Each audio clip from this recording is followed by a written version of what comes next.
do it. Welcome to More, everybody. MMMORE. We want more. We want more knowledge, creativity, laughter, and you're gonna find that right here. How you doing, boys? I'm doing great. How are you? So I'm doing great. I'm winning all of my bets. No, I feel good. I'm ready to talk to you guys. My best friend sit down and chat about life, about funny things, and talk deep. Let's get it. Funny things, boys. First and foremost, we're coming out with this. We're coming out hot and heavy. All right, none of this, FUPA type stuff. But we're coming out hot and heavy. Nicholas Manus, I want you to tell us a little bit about Manus Creations, your newest creative endeavor, all over Facebook, all over Instagram. People are loving it. People are into it. Go ahead, give us a rundown, my friend. All right, so Manus Creations, the mission is to raise the collective consciousness and vibration of society through human connection, service, self-expression, authenticity in the creative arts. And so I want to empower people to use their gifts and abilities and give it to the world. I want to develop human connection amongst others. I want to go to festivals, volunteer, meet people. And let's say, Ryan, you like doing the Throwing Mitts podcast. Let's say I go to a festival and I meet a guy that loves UFC and he just happens to live near Boca, and you guys are posting in the creative forum on Facebook. You guys link up and all of a sudden you guys are bringing, it's that type of thing that I want to create with other people. And it's not just about the art and the music or, whatever it may be. It's like if you create an amazing meal with your family, or if you plant, green boy, that's a little bit of fucking whatever it may be. Dude, the best meal I'd ever make for my family would probably be tuna tartare, honestly. But anyway, as you were saying. Yeah, right. No, I love tuna tartare, man. I used to go to Nagoya, tuna tartare, and that Nagoya roll. You already know. The Nagoya roll went bananas. Dude, if I was a rapper, my ad libs would be tuna tartare, or like how tuna tartare, tuna trip on the beat, tuna tartare, tuna tartare. Yeah, that would sound so hard. As you were saying. Oh, okay. And just like I don't know if you like plant a seed in your garden or anything that you do, your gifts and abilities that you can use to give to other people and create things. That's what Manus Creations is all about. So, dude, I fucking love it, man. And I love putting the spotlight on everybody. You know what I mean? Like, I don't know. Okay. I was on YouTube the other day and I had just watched a podcast that had 200,000 views, right? And in my recommended was a video with 5 views. You know what I mean? And I was like, oh, what is that? I don't want to see the video with 10,000 views. I want to see the video with 5 views. So I clicked on it. I watched it. It was unbearable, but still I watched it. I got right. Somehow, some way, that video with 200,000 views brought you to the other video with 5 views. That's what it's about, bringing people together. So, no, truly, and I want to see the hidden talents. You know what I'm saying? And so, I've been living by 2 mantras. When you use your gifts and abilities and your passion to serve others, you're fulfilling your destiny. So, I obviously like to create graphics and stuff and, make it cool, but the mission's a lot bigger than that. I want to empower people to use their gifts and abilities. So if I use my gifts and abilities to serve others, like making you your Throwing Mitts logo or making creations for Spunfest, I'm serving other people. I'm doing it for the goodness of the community, not just myself, And then also, I want to connect things that aren't related and bring them together. That's what I believe an entrepreneur is. So if I can take someone who plants seeds in a garden and I can take someone who plays guitar and bring them together, and then all of a sudden they're creating some type of business, then that's beautiful. So yeah, man, I live by 2 mantras: FBGM. You know what that's? You know what I'm saying? Hell yeah. Joe Money, how are you feeling about this whole thing? I mean, MMMORE coming to fruition. We've got an amazing logo due to our man Nicholas Manus, the Manus Creations. I mean, you already did the damn thing once. He's bound to do it again. I mean, and I think he already did it again with the More logo. It's fucking phenomenal. It's crispy. It's smooth. I love it. It's actually, it's really visually stimulating, truly. No doubt. Nick turned into a beast, I feel like, overnight with this graphic design shit, because he just started by just playing around with it, just sitting there. There could be a room full of people. Nick would be sitting there and just trying different shit. That's what makes Nick different from everybody else on the graphic design scene.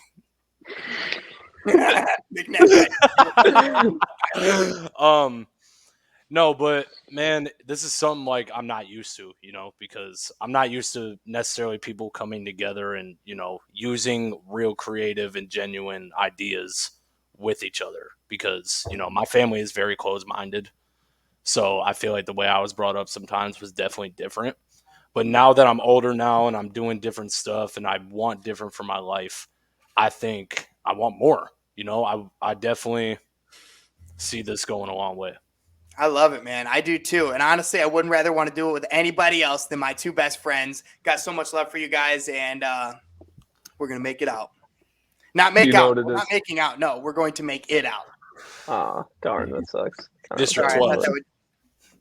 Anywho. So that's Manus Creations, y'all. That's Manus Creations, which led into more.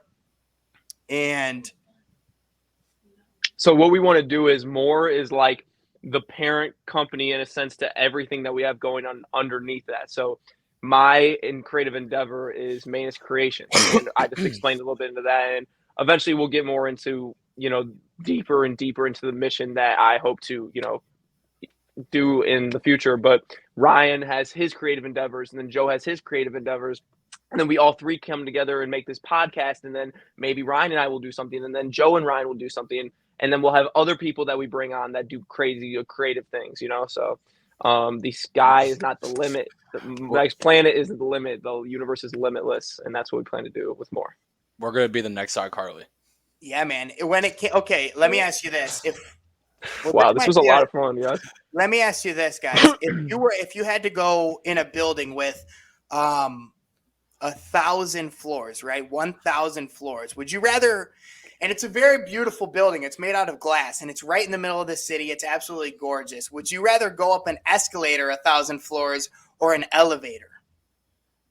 I would want to do the elevator, one of those clear elevators. Do you remember? Whoa, you can't start making things up, boy. What? This is an elevator. What? I want to take Willy Wonka's elevator. I'm taking the escalator if I can't have my own creative twist on it. I thought this was what more was about. I asked you. This is a what if situation, brother, because that's the thing. The escalator is the scenic route through 1,000 floors. The elevator is getting you there quick. You know what I'm saying? It's getting you there in, fucking less than 10. Well, let's call it 10 minutes. The escalator is going to take a little bit more time. Indeed. So what do you choose? Well, I would choose the escalator since, I'm not allowed to put my own creative endeavor on it. Yeah, with the escalator, it is open space. You see everything. The elevator, I see what you're saying. It's more closed. Like, you're just going straight to the destination. The whole point about going to a destination is going through all them steps. So that's where the escalator comes in because, you're just shooting straight up and you're noticing each floor. The elevator, you're really not doing that. Dude, you gotta enjoy the journey. You gotta enjoy the journey. 1,000 floors, bro. Like, good gravy. We already know the simple ones, the food court. There's a Route 21 over on one floor. off the top of your head, if you could go to one floor, any number between that and 1,000, what number floor would you pick? 555. I'd go to floor number 2. Truly, I mean, you can just take the steps, Jesus. Yeah, right. Steps, I guess, but no. Right, it's like I'm taking the elevator. I'm like, Jesus. I don't know. He puts a sweatband on just to run up the fucking flight of steps. I'd probably pick 11 or 111, one of those two. But I got to pick 1 to 111 because there's an extra one, Honestly, I might even stay at the first floor just to say I was there. You know what I'm saying? Yeah, you're just gonna say out of the front desk clerk in the lobby. Yeah, we've developed a relationship, first name basis. I bring in donuts from Dunkin' Donuts. The security guard's like, "Hey, there he is." I'm like, "What's up, man?" Hey, it's Vin. That kind of stuff. But yeah. Anyway, honestly, I'd be more or less like the UPS delivery guy, where I'm just like, "Here's your package," and then walking out the door. I'd be the janitor coming in real slow, like, "Bah humbug." I would just continue. Oh, shit. But no, boys, we're looking forward to Spunfest coming up in just a couple of weeks. We're going to get sturdy, as Joe Money would call it. We're getting live at Stunfest. We're going to be Spunfest. It's going to be amazing. I'm excited. What do you guys think about Spunfest coming up? Man, we are about to go all the way into another star system universe at and this what's place. the star system universe called, Nick? If it had a name, what would it be called? The Y. I know, it's just Spunfest. I don't The know. YMCA. We just walk into the YMCA, fucking high on drugs. High No, on it's drugs in the YMCA. It's gonna be so incredible. Like, we're gonna go there, and obviously, we're gonna elevate our consciousness, but we're gonna change lives, and we're gonna grow, and it's gonna be a beautiful experience. We're gonna get to connect with people that we haven't gotten to connect with in a very long time, as well as connecting with new people we've never met before. It's gonna be absolutely amazing. No, I totally agree. I'm super excited for it. We went to Spunfest #1. We were sleeping on the floor. The floor was wet. But that's what it's all about, honestly. That made the experience. You know what I'm saying? I mean, you haven't been to a music festival unless you woke up with a toe in your mouth or something, Yeah, for sure. Totally, I had a whole foot. One whole foot. Wait, whoa. You guys just had toes and I had a whole foot? Dude, I was terrified. But yeah, now I know it's just a toe party. A toe party? You foot fetish freak. No. But I guess I'm really excited for being hungry again. I've been eating too much. You know what I'm saying? You like, after a while you begin to like being hungry. Do you guys understand what I'm saying or no? Yeah. Well, in a sense where it's like, you don't want to, if you're full all the time, then how you can enjoy like a good meal? Like, if I'm starving or if I'm really hungry and I sit down with a nice steak and potatoes and green beans with a little bit of, whatever you put on top of it, nice, glass of OJ, maybe, I don't know, and eat that hungry. Oh, it feels so good. But if I eat it while I'm full, is it going to be as good? No. Because when you're hungry, your taste buds savor the flavor more, if that makes sense. Respect the pouch. Fact check that. But no, really, what I'm saying is like, I just got back from my sister's wedding. It was absolutely incredible. Things went perfect. One of those trips back home, you haven't been home in a while. There's a lot of pressure. You don't know what to expect. You got to see everybody that you haven't talked to in a long time and stuff like that. And it was just one of those moments where it went absolutely incredible, just perfect. You know what I'm saying? But no, there was a lot of like gluttony. Like, I was eating a lot, I was drinking a lot, and that's great. I was on vacation. But before that, I had developed a routine, a real strict, like, only eating whole organic foods, going to the gym every once in a while, that type of thing. And so then when you go and you get fat and you be having a good time, now I come back and I'm trying hard to get back into that. I'm trying to get back into that routine, and I can feel it in my body that I don't feel as good. I've eaten out at Buffalo Wild Wings. I had Chipotle like twice this week. It's a problem. You know what I'm saying? And so I'm truly, genuinely excited to be hungry again. You know what I mean? Like get hungry, get all that junk out of my body, and start eating whole organic foods again and hitting the gym. So truly, that's really what I'm looking forward to. I noticed ever since I moved down here, because you two were the first people that put me on to just new food all in general. I when I came down here, I never even thought of eating grouper. I never thought of eating snapper, anything like that. So, I come from, when I first moved down here, I was eating was grilled cheese and taquitos. You guys know that. So, living with Nick and, Ryan cooking every night, just different shit, and just showing me like, look, man, you could take this fish and do this with it, and just like season that bad boy up. And I didn't even have salmon before I came down here. Honestly, cooking those, whatever those little fish we call it, the grunts. They were literally called grunts. We were eating the dwarves of the ocean, dude. We were fire ass dwarves of the ocean. Yeah, bro, that fish hot sauce that you have, Ryan, that is like, it's called Hank's. Shout out to Hank's hot sauce. Dude, you can find it at TJ Maxx near you. Selena still put me on to the best hot sauce ever. Yeah, she doesn't know much about hot sauce, but what she does know is that Tabasco. What was that hot sauce? It's Tabasco Sriracha. Now that shit's amazing. Banger. Gas. I eat that on literally every single meal. Yeah, he does. I'm there to witness it. He eats I it. put it in my cereal in the morning. Straight up. Hey boys, I gotta go. I spilled wine on my favorite sweater. I'm gonna throw it in the old hamper real quick. I'll be right back. Keep her going. Keep her going.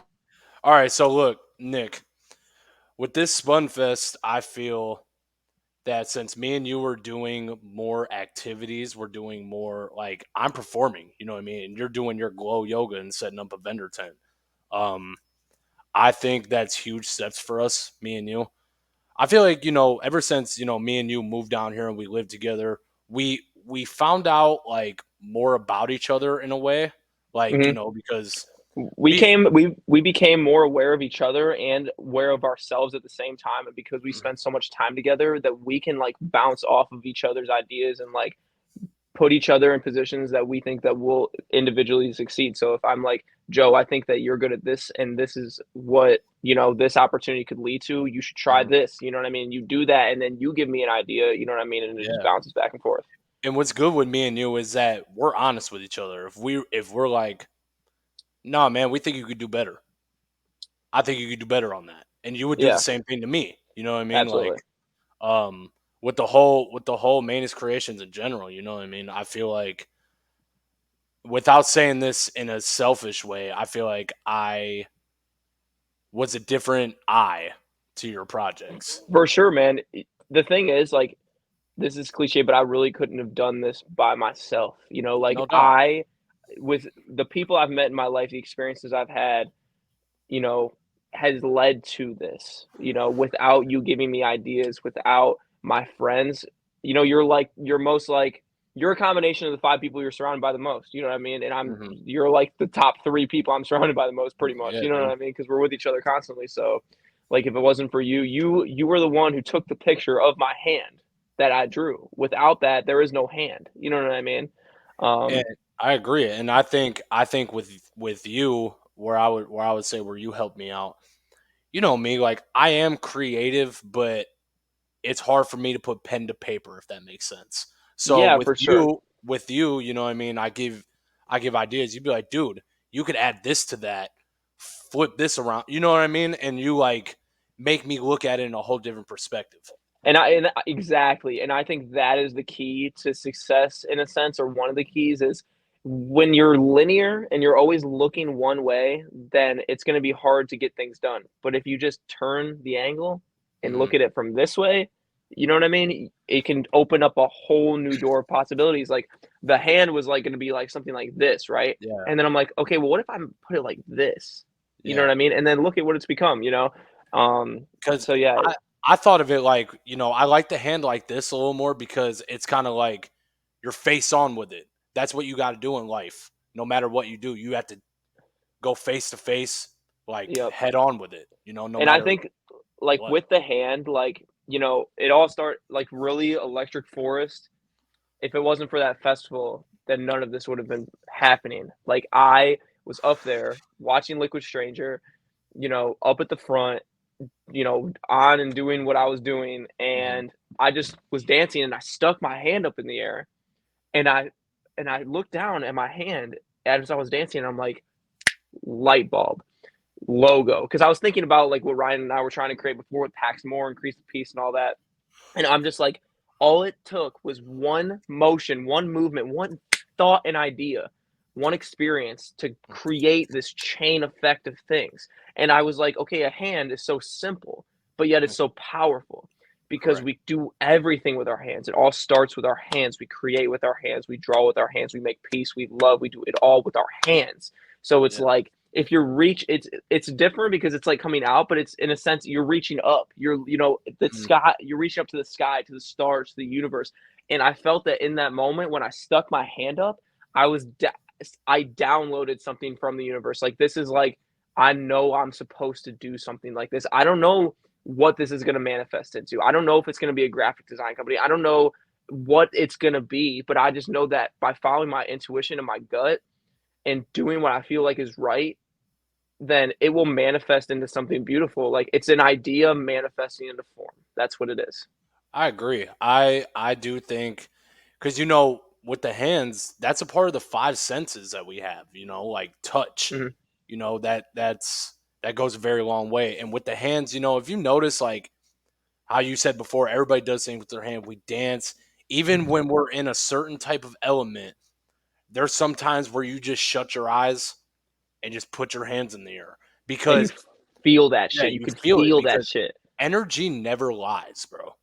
That's the one thing. Energy will never lie. And when you're at those music festivals, the music's going it's like there's so much going around you, but that's when you're in touch with your inner self. Absolutely. You're the energetic flow of the whole everything is way more in sync and synchronized with each other. Mm-hmm. And so another thing with the hand is it's like, okay, yeah, it's a melting hand, but like it's the hand of a lover, it's the hand of a fighter, it's the hand of a warrior, it's the hand of a peacemaker, it's the hand of a hard worker, it's the hand of anything you want it to be. And that's why, like, yeah, like I am good at graphic design from what I think and what people tell me anyway. So like if I can do that and people can catch on, and then I can give other people a platform to do things that they like to do, use their gifts and abilities, Mm-hmm. the hand, make it whatever you want to make it. You know what I mean? You can plant seeds, you can grow, you can build houses. You know what I mean? You can make a meal, you can take care of people at a hospital with your hands. You know what I mean? So hands it's whatever you want. It's whatever you want it to be. And what I was just sitting here looking at the hand on the screen. A perspective I got from it was I like the way it's melting because it makes me think like, okay, you see the hand and like what's melting off of it is all the old past things that you touched that's made you into the person that you are. Because Yes. all that's going when new things are growing. Yes, I love that. I absolutely love that. And that's it. Yes, keep going. And like I think like I like the way the orange is on there too because that could represent the different things you had tried in life. Like the blue melting is like all your touches and like the natural stuff.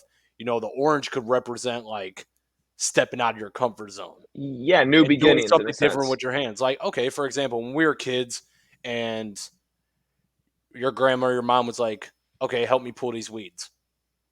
You ain't never pulled weeds before. That's where that orange comes in because you're using your hands to kill something to create something. Yes, the blue dripping is the past Mm-hmm. leaving you, and the orange coming into fruition is the new ability and the gift that you have, the new growth that you Like you're have. shedding a new skin. Yes, yeah, that's beautiful. Yes. And just to go a different direction as well. So like when I was at that festival, like I like to dance with my hands. Like I like to do Yeah, this and all that. of course. And so I just started to really find that out about myself when I went to that festival and I was up there watching Liquid Stranger and Subtronics. And so I found that I want to be a gloving artist. You know what I mean? So like Mm-hmm. all that type of stuff with the gloves and the lit fingers. So like when I put these two fingertips, it was supposed to resemble in a sense like, now this is for me. When you look at a picture, it represents 1,000 words. And so with my art, like I don't want to put words into it unless it's obviously for a festival and I put in like Spunfest or something like that. But like I don't want to put words into it because I want my art to mean something different or like resonate with everyone in the way that Mm-hmm. they want it to resonate with themselves. It's all about So for different point of me, views. I put those two orange things there because of I like to glove. I want to be a gloving artist. And so you just added a whole nother element to that in which Ryan, I'll catch you up to speed. No, I heard everything. I fucking love it, boys. Keep going. Yeah, absolutely. So, well, I was going to touch into like the blue is the dripping of the past and the orange is the coming into the new fruition of the new present. You know what I mean? So yeah, it's beautiful and I'm excited and I love and I'm so grateful that I have such like a supportive and amazing community of friends and coworkers, and I like my bosses have just put me in a position to where I can like use my platform to use my gifts and abilities to succeed. So I'm grateful. So I would like to touch back to Spunfest year one. I do believe that was a huge stepping stone for all three of us because it all started with the reconnection with me and Nick. You know what I mean? Me and Nick became friends back in middle school. We would kick it all the time. And how high school works. Everybody goes different crowds. All that. There was no hatred, none of that. Still to this day, I can't. Nick and Ryan are probably the people that if you were like, who do you truly trust to talk good on your name behind the closed doors? It would be you two. Because if you guys, it's always been like this, because if you guys had a problem with me or any sort of animosity, anything, you guys would tell me. And that's where our friendship is so strong, because we, go ahead. Joe, our whole relationship started because in middle school, I wanted to fight you. I wanted to fight Joe Money. Little did I know I was out of my mind because he would have destroyed me. But we didn't end up fighting. We ended up talking. We did. We ended up talking. And then the rest is history, my friend. Right. And it was crazy because I never had anything, like, I didn't know Ryan. So when he came out of the blue, like, what's up, man? You want to fight or something? I'm kind of like, sure. And he's like, all right, cool. We can fight, and then we can like kick it after or something. And I'm like, all right. If you just want to say that, you know. It was that response where you were like, oh, sure. Where he's like, do I really want to fight this guy? Yeah, because like, it was like I never had, you know, there was no reason for me to not like him. You know, we just didn't talk. It really was just that. Yeah. So I did meet you, both of you guys, and become friends with you guys in the same year. That was 7th grade, 2012, 10 years ago. And it's crazy how much memories and bond and relationship we have built since then. And we've taken breaks from kicking it with each other all the time. You know what I mean? But I feel like that's life. That shit happens. You know what I mean? No doubt. Yeah, that happens. But what's important is that we know, no matter how much time has passed, that we're still boys and you could call us whenever. I mean, I have friends like that right now who just 2 or 3 months ago, we were talking all the time, and life happens. They've got, a new job, a different living situation, whatever it may be, that, they're occupied. Maybe they're thinking about other stuff. And I don't take that personally, but some people do. You know what I mean? Some people, and right. I guess the people who take that personally are the same people that you're not really that tight with because they're taking it personally. Like if I went on a 2-week hiatus, I mean, that's still pretty long, but you guys would know, oh, he's just doing man. It. You know what I mean? Yeah, like when you went to Colorado and I went to college, like right out of school, and we came back, it was like nothing changes. You know what I mean? Yeah. Like it's always cool. You know what I mean? And I'm gonna be honest, if it wasn't for you guys, man, I feel like I would still have the weak hometown disease. You know what I mean? When you guys told me when I first heard you guys like, oh, we're moving to Florida, I'm thinking like, oh, their parents probably set them up with something cool. You know what I mean? But then when you sat down and explained it, Ryan was like, dude, this is kind of like my Colorado thing. We go and we work at this place. Nick did more than I ever did to get you down to Florida. And I'll be honest about that. I moved to Florida or moved to Colorado, came back. Nick and I conversated. We moved to Florida and went right before we left for Florida. Nick was setting you up, bro. I mean, he was helping you. Yeah. It was everything. Well, it was through that. It was through Spunfest that when we built that connection. After Spunfest, Joe and I were with each other every single day for 2 months straight. Every day, I'd go over to his dance, we'd kick it. It was like through that festival, I automatically just brother, family. And that's the thing. Like that, his whole family is now my family. They're my family. That's my Aunt Erica. That's my cousin Jazz. That's my Aunt Tiff. That's my Uncle Richard. You know what I mean? That's my Uncle Butler. Straight up. That's my cousin Joe. And when I have kids, they're gonna be his nephews. Yeah. And so when I went to Florida with Ryan, and when I planned on going to Florida with Ryan, and we had that Spunfest, I was like, okay, you're coming with us. I was like, you're coming with us. Yeah. And I'm going to do what I got to do to get you there. You know what I mean? Because I'm like, when I see what people are capable of, I want them to be empowered to do what they are capable of. You know what I mean? And if that means I can sacrifice a little bit of time to help you get there and show you what you can do, then you're going to see that you can do that. And then you're going to be like, oh my God, I can do that.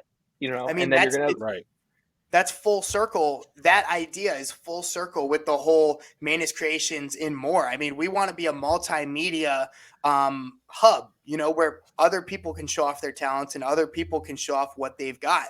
And we see that in other people, just like you saw that in Joe. You know what I'm saying? Absolutely. Yes. Yeah. We're creating experiences, creating memories, create anything, Mm-hmm. Yeah. And I'll create a damn bazooka.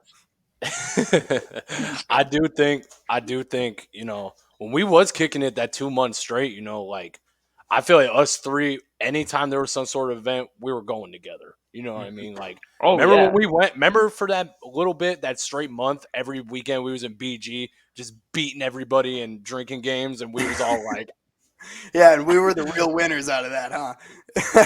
Beating everyone Yeah. in 50 games.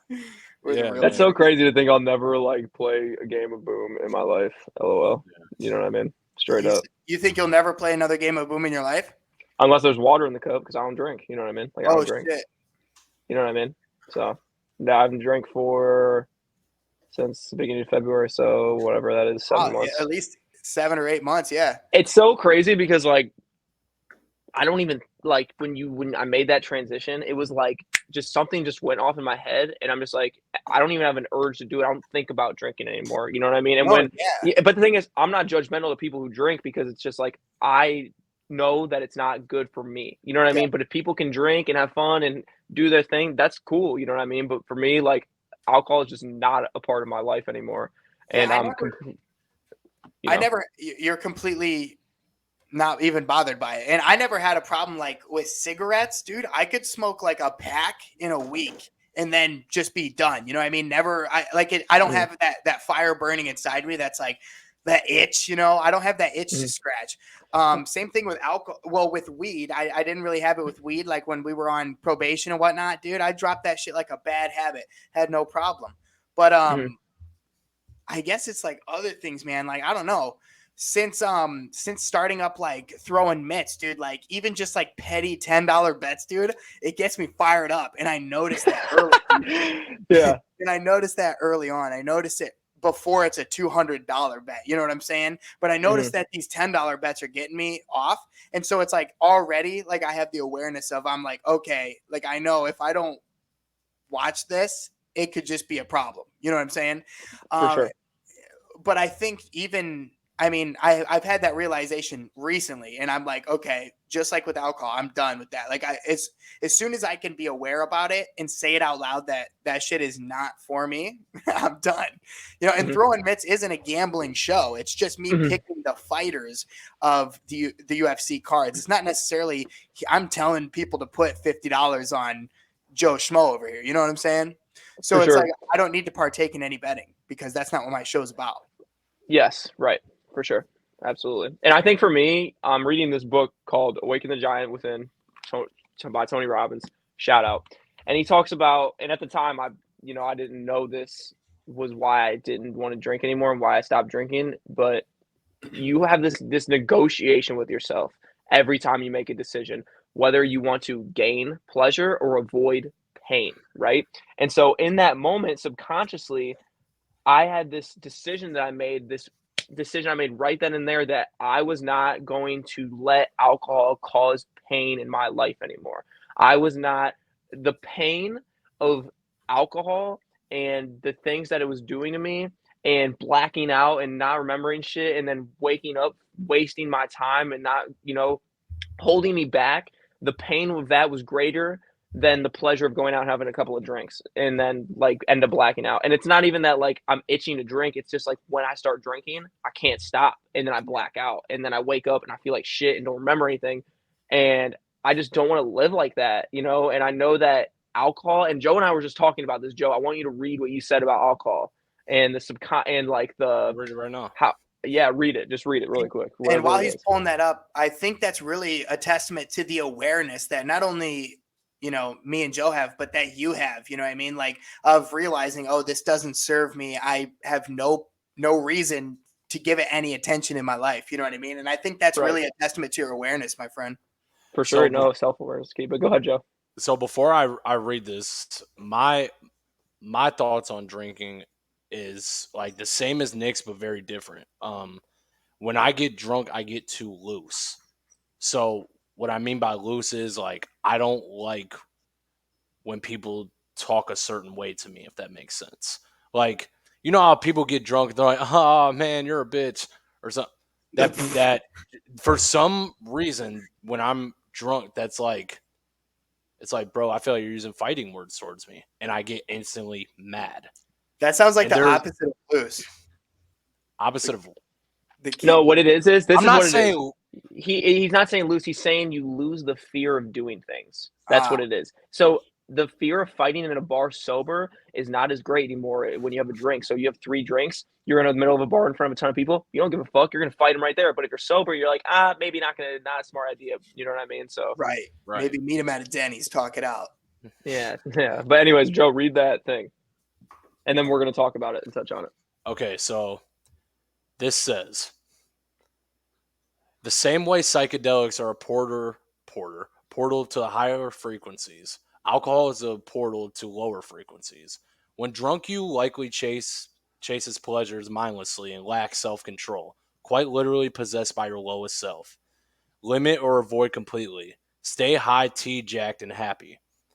Alcohol is said to have come from the Arabic term alcohol or algol, which means body-eating spirit. Perhaps this is why alcoholic drinks are called spirits and booze. Drinking alcohol is one of the fastest things you can do to lower your vibration, as it's been used as a tool to keep human consciousness at a lower state for thousands of years. And that's exactly what I'm talking about. The government and the society we live in uses alcohol without us knowing to control us and put us in situations for us to fuck up so they can continue to control us. And so we won't reach that higher level of frequency. So once we get past, so what good comes out of drinking? You go to the bar, you waste money, you get drunk, you wake up, you feel like shit. Yeah, you might go ahead and socialize, but how are you growing? How are you changing lives? How are you becoming a better person? You know, and that's the decision I made, is the pain of not growing and becoming my full potential self is much greater than the pleasure of having a couple of drinks. And, you know, I like to smoke weed way more anyways. And like, I like taking psychedelics, and I'll be straightforward with that. And I know that those two things, weed, you know, sometimes like I can let it get out of hand a little bit, but like I could smoke a pound of weed and not black out and do dumbass shit that I would never do sober, you know? I agree. I will say, like, I mean, look at all the holidays and the celebratory things that are set up to keep drinking in our culture. You know what I mean? Like, you drink for Labor Day, you drink for the Super Bowl, you drink for the Stanley Cup, you drink for what other holidays do you drink on? Cinco de Mayo. You drink on Christmas. You drink on Thanksgiving. Thanksgiving, all that stuff. So on like birthdays. it's like so indoctrinated in our culture to drink, you know what I mean? So it's I'm just saying, I agree that like everything is set up for us to stay at a lower vibration. But one thing I will say about weed that I've realized recently is, you know me, like you guys are big smokers. I smoke very seldomly, like only once in a blue moon, you know, when I'm really feeling comfortable or something like that. And you know, I was sitting there the other day and I had got high a little bit, you know, I hit a little vape pen, right? And I was all alone, you know what I mean? All alone. And this was actually yesterday. And I told you recently, I've been eating really poor. I've been just like not on my game. And I'm like, as long as I'm sober, I'm doing good. You know what I mean? Yeah. But so yesterday I got high and I'm all alone. And dude, I just like started having these revelations of, you know what I mean? Why am I sitting around like a piece of shit? Why am I eating like garbage? Why am I not taking care of myself? And the reason I don't smoke weed is because I get uncomfortable sometimes. Sometimes I get anxiety and things like that. But I'm having this epiphany on weed, like all of these things I need to change and I need to be doing better. And it's like, if I wouldn't have hit that weed, I may potentially still be in that rut of eating poorly, behaving poorly, all of those things. Yes. So sometimes like you need, and this is completely different than alcohol. I mean, weed is completely different than alcohol. I think we can all way agree. Different. Different. But for me, it's like, you know, I'm like, as long as I'm sober, I'm good. And how many other, and I'm not saying people who are like 12 years into sobriety are wrong or anything like that, whatever floats your boat. But like, you know what I mean? Like how many people get stuck in a rut just because they're sober? They think, oh, I'm doing some type of good. You know what I mean? And all it took was a hit of weed for me to get anxious. And then I was like, why am I anxious? Oh, it's because I'm ignoring all the signs my body's telling me that I don't feel good, that my brain's not in a good place, these type of things. And so I guess I was just realizing what a useful tool weed can be sometimes, you know? For sure. And they actually, Midnight Gospel, episode 1, they talk about that. And I've had many epiphanies. Like I'll be high and I'll be sitting there and like I'll realize things I need to do. And it's because I hit the weed, you know what I mean? But at the end, there's always duality, right? So like, yes, weed is good, but doing it constantly is not good because you can become lazy and unmotivated doing it. But I do think that it does raise your level of consciousness, and I think that in moderation it is a good thing. And so, yeah. My opinion on weed, is kind of different. So it comes hereditary in my family. We all have very bad bipolar and anger issues. So sometimes there will be times during the day where I'll just like, I don't notice it, but like I'll just randomly snap. And it's like, dude, what's wrong with you, man?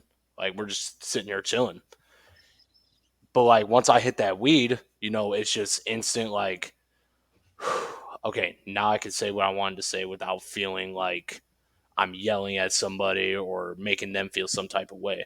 Weed helps me in the way of like calming me down, but like not making me totally like face to lap and like not knowing what's going on. Because weed does do that with some people. Mm-hmm. Weed hits people differently. I mean, doesn't all drugs, Well, weed realistically. doesn't make me face to lap, but sometimes, like, if I'm chilling at home and I smoke weed, I'm like, oh man, I just want to lay here and chill. You know what I Yeah, mean? for That's what sure. I'm talking about. You know what I Dude, you mean? know what it is for me is like I'm like, oh, I'm high. Like, and this only happens once in a blue moon, so everything has to be perfect. And I think when I was a kid, it was the same way. It's like you risk it all to get high. You know what I'm saying? So it's like you want your experience to be perfect. You're getting McDonald's that day. You're going to see a movie. All Yeah, those things. Yeah. And so those are the now days. when I get Take a high, I'm walk like, in nature. yeah, exactly. Like I'm gonna make this an event. I'm gonna make this special. And I think obviously the magic of weed shouldn't get away from you. It should still feel like that, in my opinion. Yeah. But in my head, I'm like, not everything's gonna be perfect. Like I can't get everything I want. We all suffer, you know what I'm saying? So it's like, Mhm. even though I'm high, I don't get Chipotle. You know what I mean? I'm high, but Yeah. I don't get Chipotle. I can just be Mhm. high. Right. So that's what I'm coming to realize with the I want weed. to I want to go back to what you were talking about like the anxiety and stuff of it.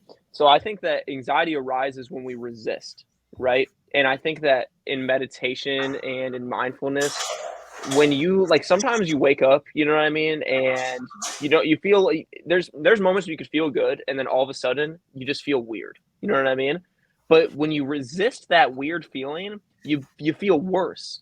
And that's Yeah. the thing is resistance to what is why you feel worse. When you are accepting and you let go of those weird feelings, that's when you feel better. So if you have anxiety on weed, just feel it. You know what I mean? That's the thing with sadness and anger and depression and everything, as well as happiness and joy. It's like when you feel that, feel that. You know what I mean? Embrace that feeling. You know what I mean? Do not resist it because it is part of you, it is part of the universe. You know what I mean? And that will cause you to deflect those emotions onto other things that could cause problems in your life, you know? Yeah, and I feel like whenever I just kind of let go and quit resisting, like this happened just last weekend when I was back in Ohio. My brother, he was messaging me, dude, we got to go golfing. We're going golfing. We're going to be hitting balls, walking around, that kind of stuff. And I don't know why, because I love to golf and I haven't done it in forever. But right off the rip, I was like, I won't have time for it. I won't have time for it. And I kept resisting it, right? And it Right. started to build up inside of me. And then, and of course, the wedding happens and it's absolutely amazing. Everything went perfect. And we're coming home from the reception like the day after. We got to catch a flight at 5 p.m. My brother's hitting me up at 10 a.m. like, dude, we're going golfing. And I'm like, you know what?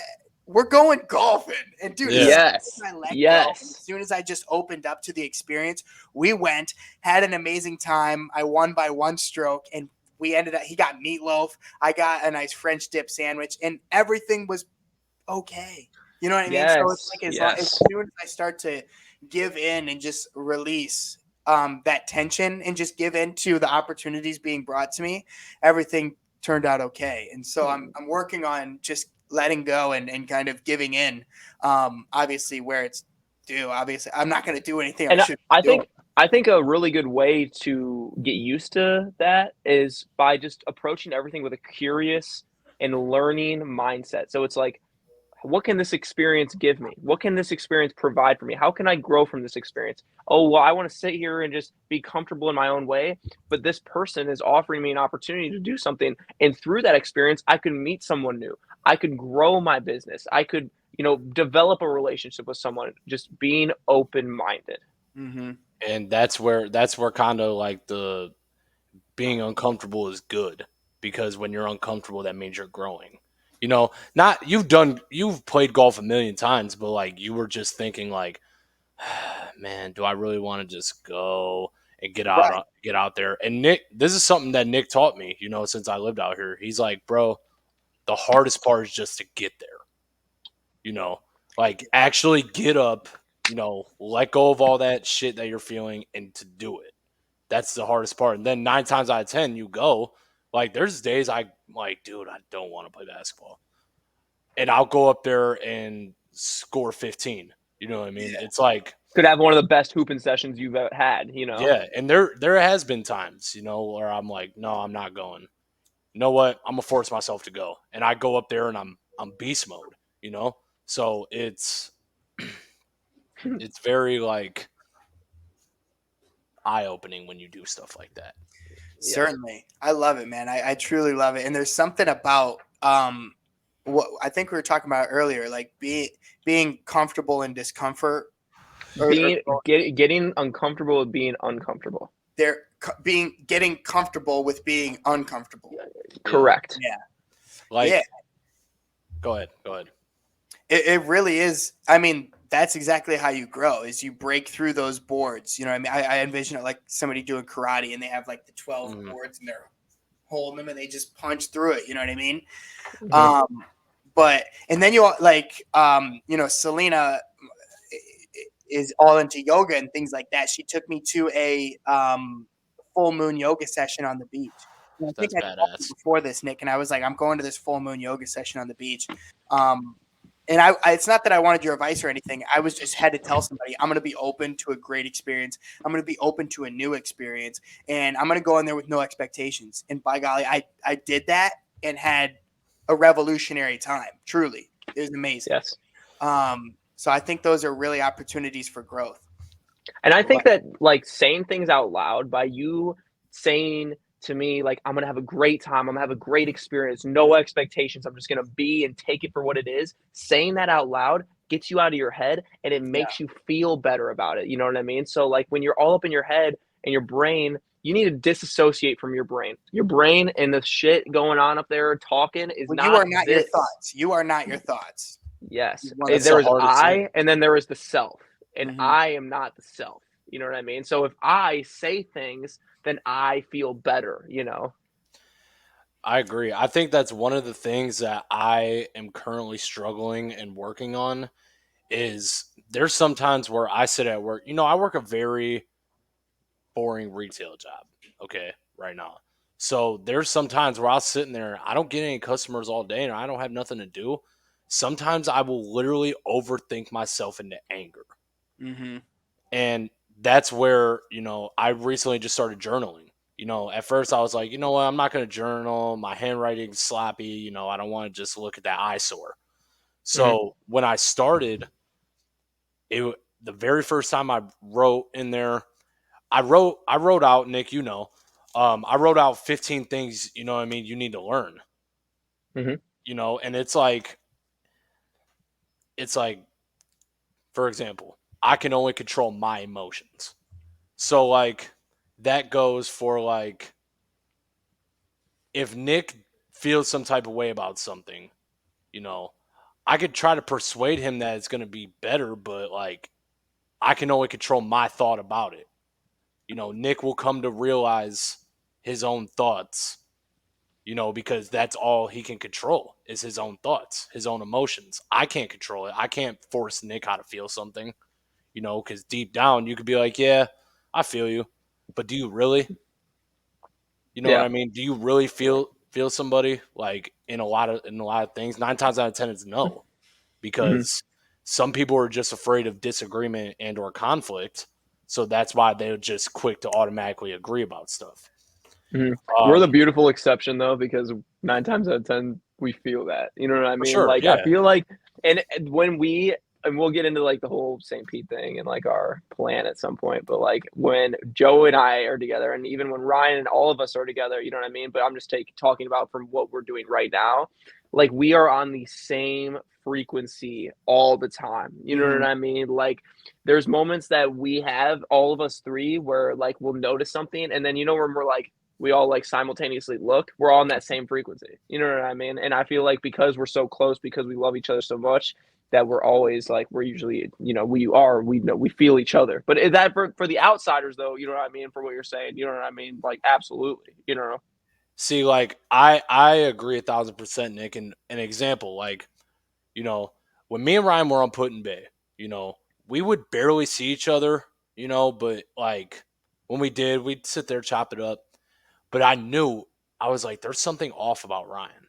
I don't know what it is. You know what I mean?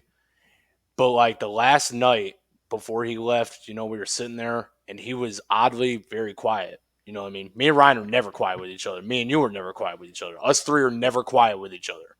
Right. So I could just sit there and I felt him, you know, and it was totally like, I respected he didn't want to talk about it at the time, and he just had to go through it. And, you know, but that made me feel some type of way because I wanted to be like, you know, Ryan, life's not that bad, you know what I mean? Like, you're the man.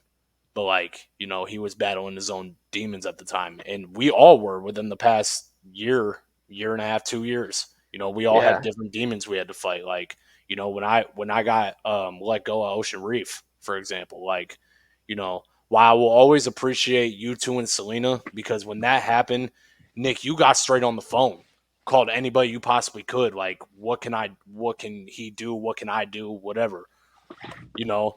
And then after I got into it with the HR people, you know, I had to leave in 24 hours. You know, Ryan was like, "Dude, I'll take you.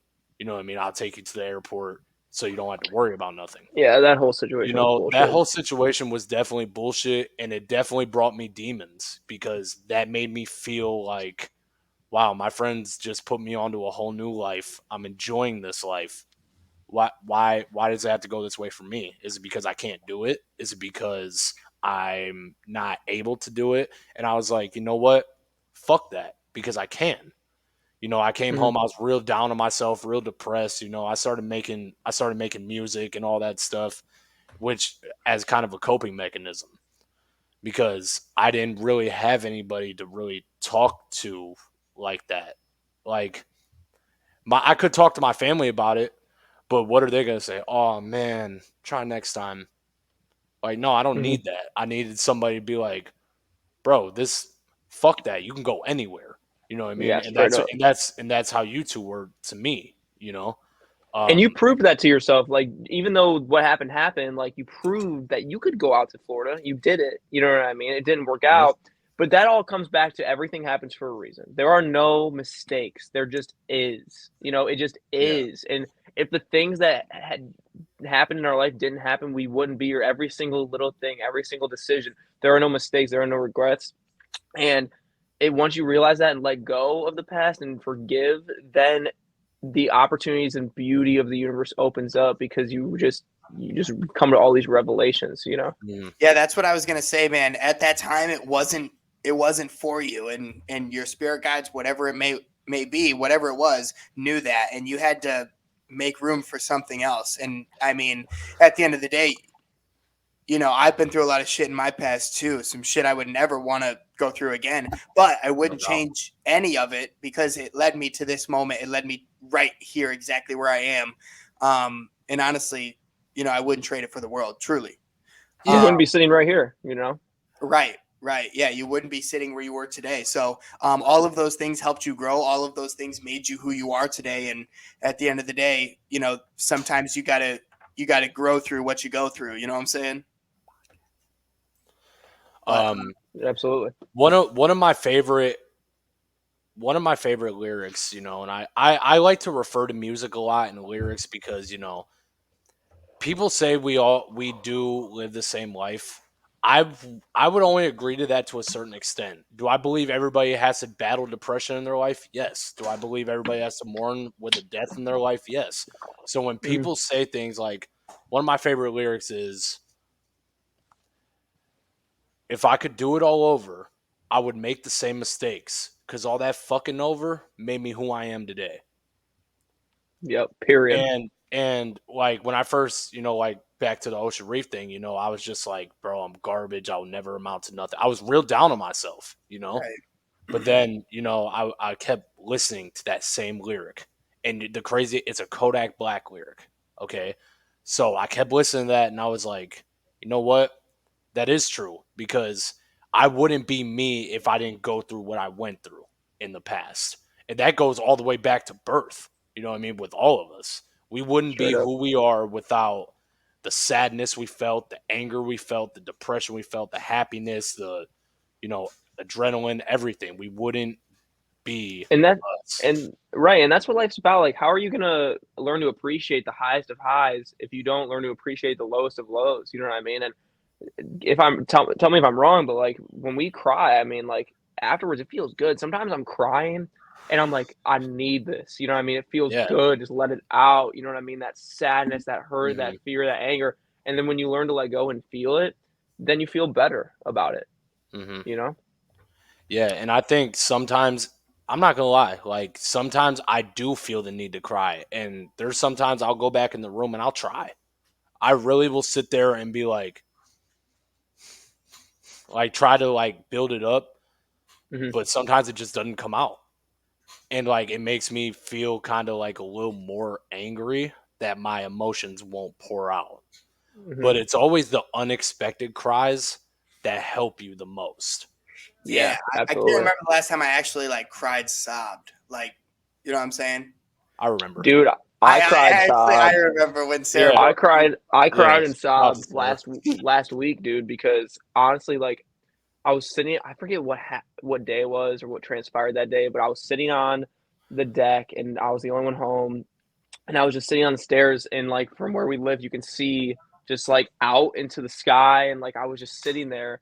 And I was just envisioning in my head going up to one of my bosses and just telling them how grateful I was and envisioning me crying to them. And then it just all poured out. Like I really just felt that gratitude. It wasn't like a sad cry. It was like an, oh my gosh, like this is all happening. And I'm so blessed and grateful. And it just came out and it felt so good. And then the next morning I actually went into one of my bosses and I told them, how grateful I was. And it felt amazing.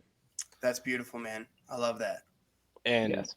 Truly, I think we should be able to talk like humans like that. You know what I mean? Like the communication from the common, the communication between everyday people has been so watered down. Like just because you're a stranger with somebody doesn't mean you shouldn't be able to talk to them. You know what I'm saying? Like, I don't know. For sure. Like, I just feel like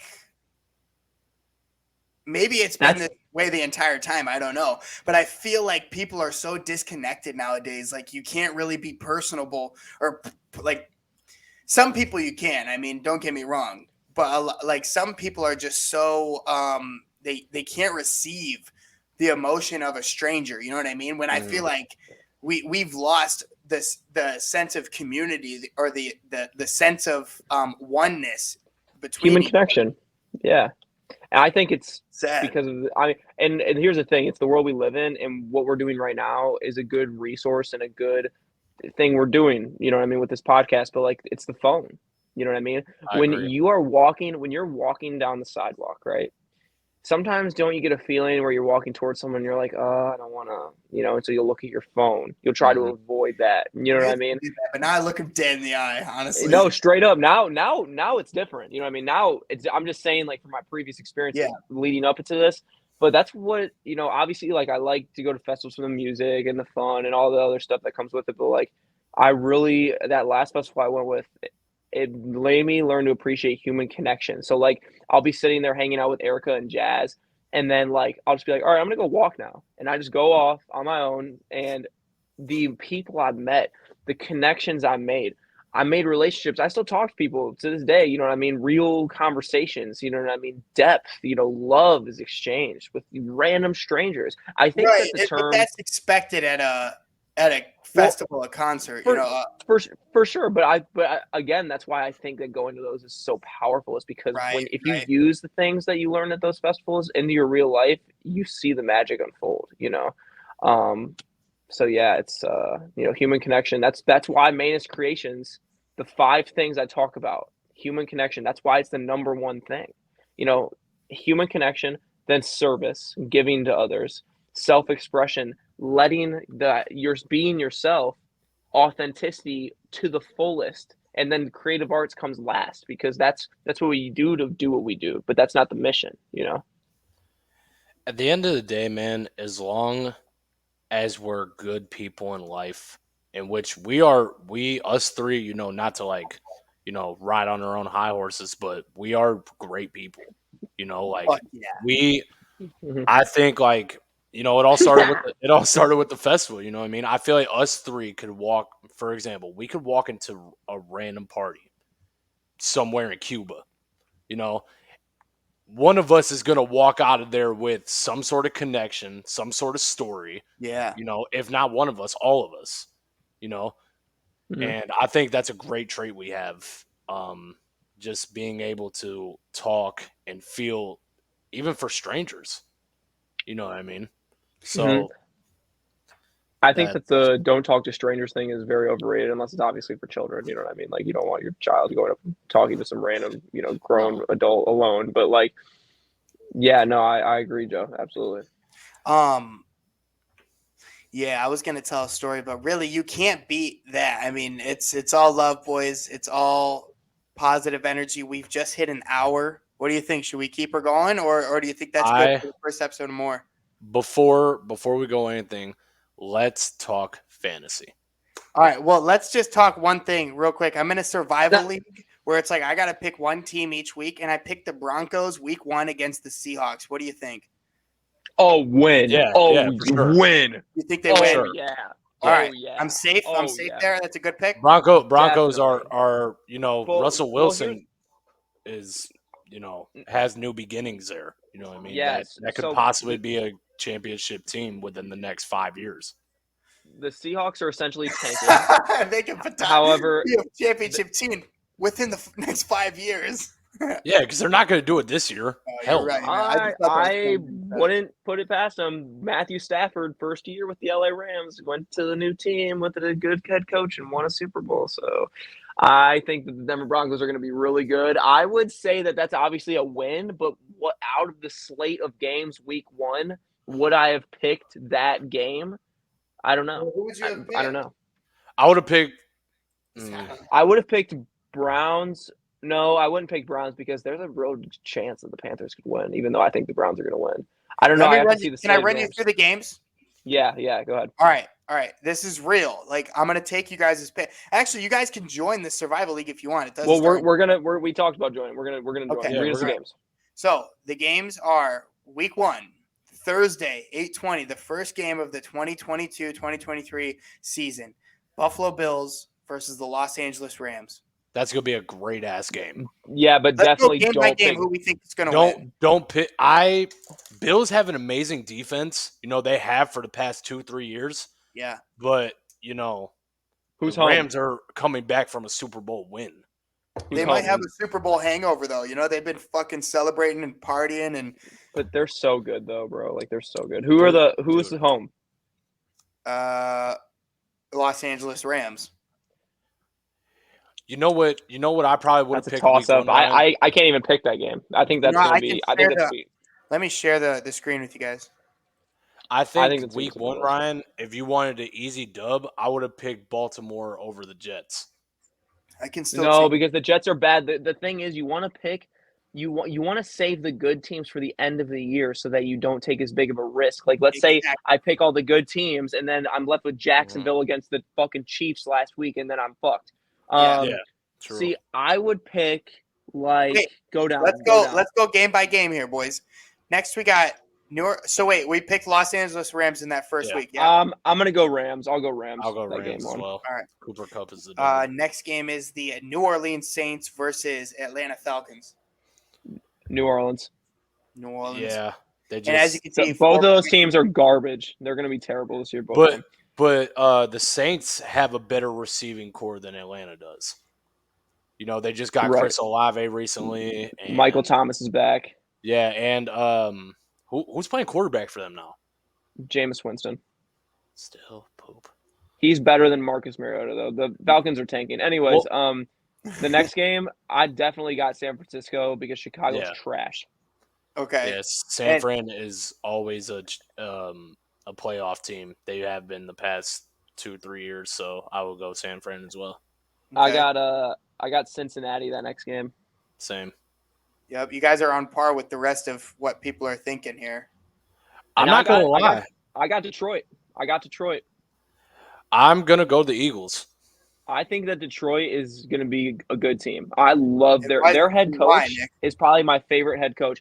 Dan Campbell, bro, do you see, like, first of all, they got a lot of momentum at the end of last year. They've got a lot of good developing players. They signed some good free agents.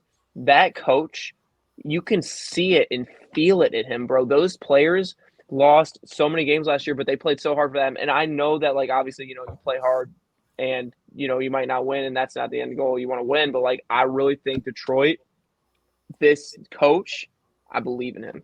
I believe in him. I believe in him. And you know what? I know exactly what you're talking about. He's been shown, like, last season, crying to his team. The team really respects this coach, and that's huge. If you're gonna, huge. It's. I'm not even kidding around. It's huge. He's amazing. The screen's all weird.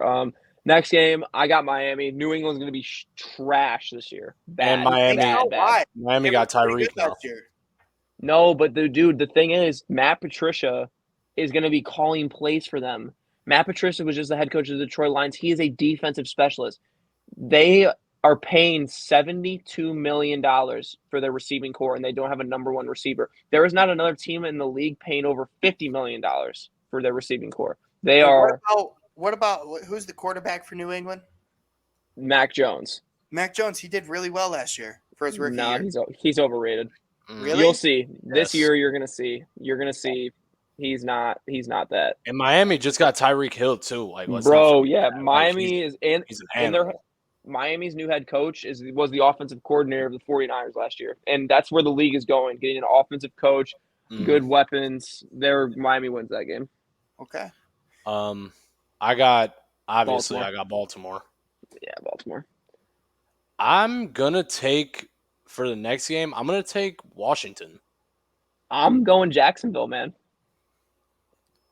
I think Trevor Lawrence starts the season high. You got Doug Peterson as a Super Bowl winning head coach. You got new receivers, new weapons. Trevor Lawrence gets his running back, Trevor Etienne, and his college teammate that didn't play a game last year. The Urban Meyer era is over. He's got a good, solid foundation. Jacksonville. Good pick. And CLE forever. Duh. Yeah, Cleveland. We got to go with the Browns there versus Carolina. Colts are going to beat the shit out of the Texans. They're going to beat the shit out of the Texans. I agree with that. Their defense is like I don't know what it was like last year, 2 years ago, but I don't think they held their team to only like 14 points and under or some crazy shit like that. And with also the Colts, Jonathan Taylor in the backfield, Michael Pittman Jr. as a receiver. They have offensive weapons. Yeah. Jonathan Taylor wouldn't be number one pick this year for nothing. You know what I mean?